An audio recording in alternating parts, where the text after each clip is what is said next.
Hello everyone, Archana is here. Welcome to the 10th session of Presentation in English. Today, let us deal with the chapter 5, A Sunny Morning, written by Serafin and Joaquin Alvarez Quintero. Before we deal with the play, let us know about the playwrights. Serafin and Joaquino Alvarez Quintero were Spanish brothers known as the Golden Boys of Madrid theatre. They were celebrated playwrights of the early 20th century. Together, they wrote about 200 plays which depict the life, manners, and speech of the people of their native Andalusia in southern Spain. They are popular comedies, many of which have been translated into other languages, contributed to the revival of Spanish theatre. The Flowers, The Merry Heart, 100 Years Ago, The Galley Slave, and Apple of His Eye are some of their popular plays. There are four characters in this play.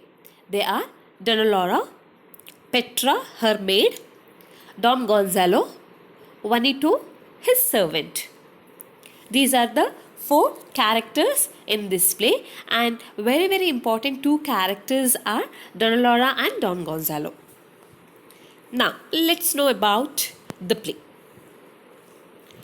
A Sunny Morning revolves around Don Gonzalo and Donna Laura, who in their youth were passionately attached to each other.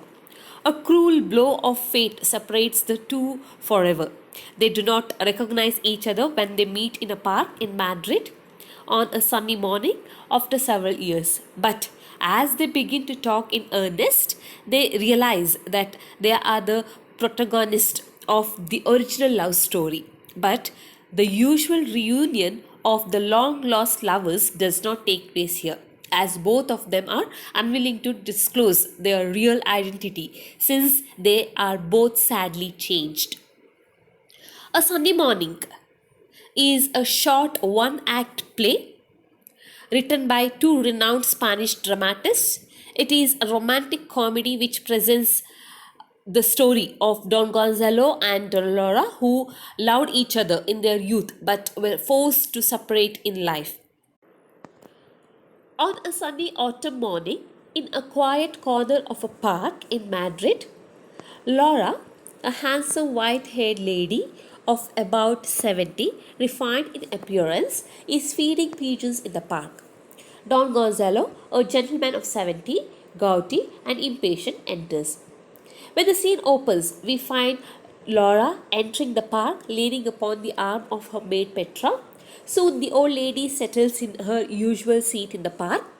Then the old lady sends away Petra to meet her boyfriend, the guard. Later, when the pigeons arrive, Donna Laura throws 3 handfuls of breadcrumbs. Next, we see Don Gonzalo coming in, dragging his feet and leaning upon Juanito's arm.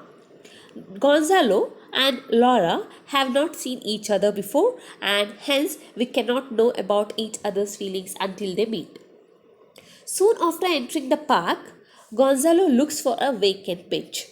When he finds that the bench on which he used to sit is occupied by 3 priests, Gonzalo gets irritated and he expresses his annoyance, remarking that the priests were idling their time away instead of saying Mass in the church.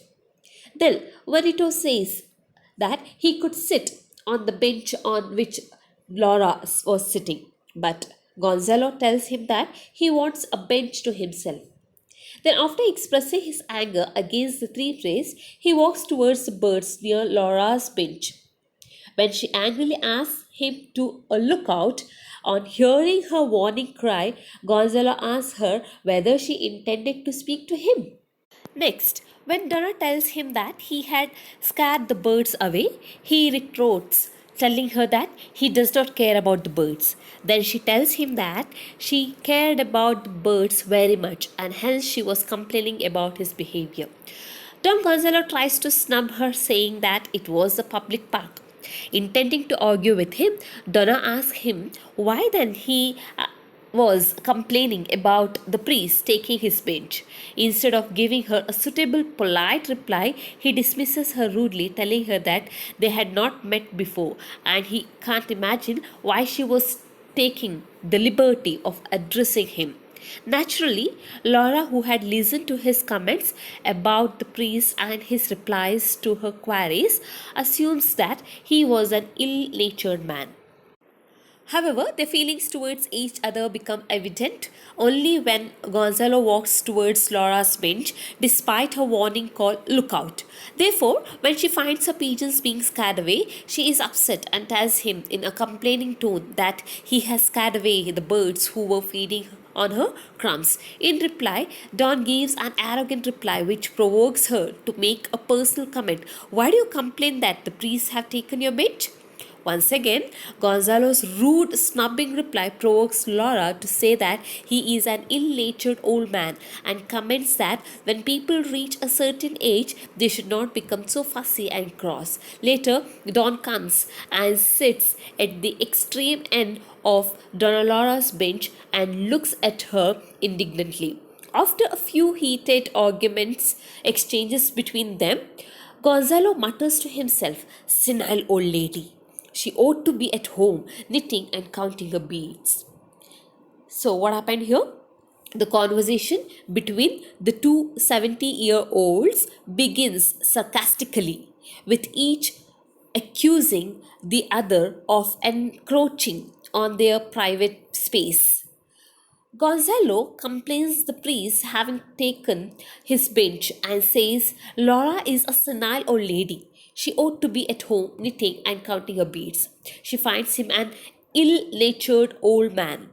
He resigns himself to sit on the bench with the old lady. Next, what happens? Gonzalo will take his handkerchief and start brushing the dust from his shoes with his handkerchief. Dolorara questions him, "Do you use your handkerchief as a shoe brush?"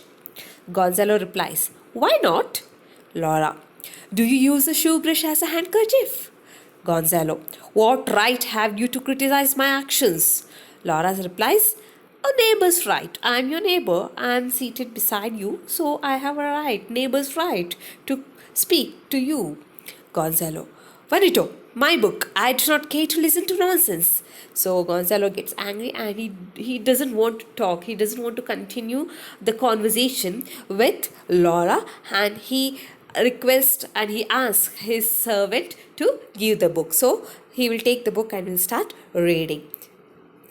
A pinch of snuff helps to clear their heads, and they find something in common with alternating sneezes of 3 times each. Laura confides to the audience, "The snuff has made peace between us." They begin to banter back and forth in a more friendly manner. Then Gonzalo reads out loud from a book of poems. As they converse, Gonzalo says that he is from Valencia. And to his surprise, Laura reveals that she is from Marisela, where she lived in a villa.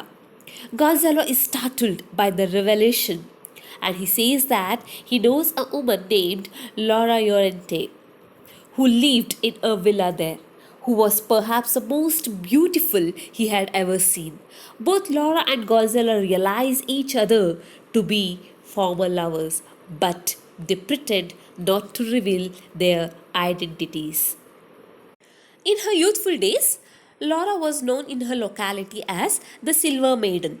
She was fair as the lily, with jet black hair and black eyes. She was like a dream.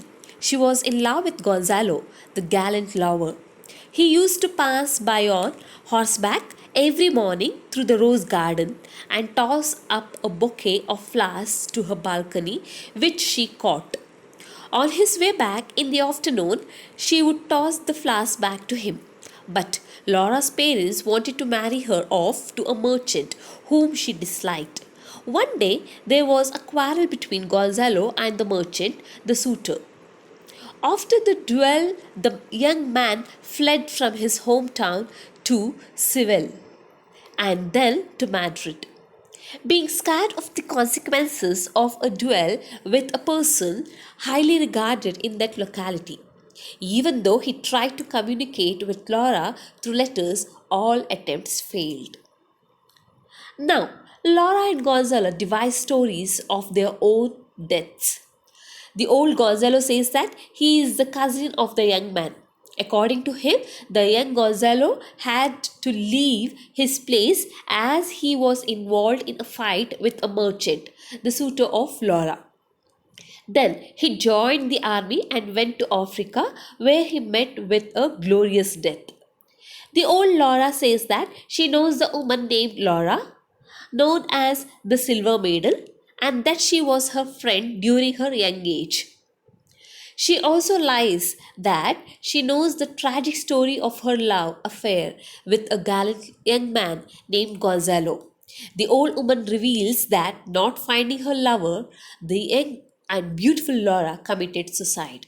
But in reality, after 3 months, Gonzalo ran off to Paris with a ballet dancer, and Laura, on the other hand, got married after 2 years. Both realize that they are lying but pretend to be unaware.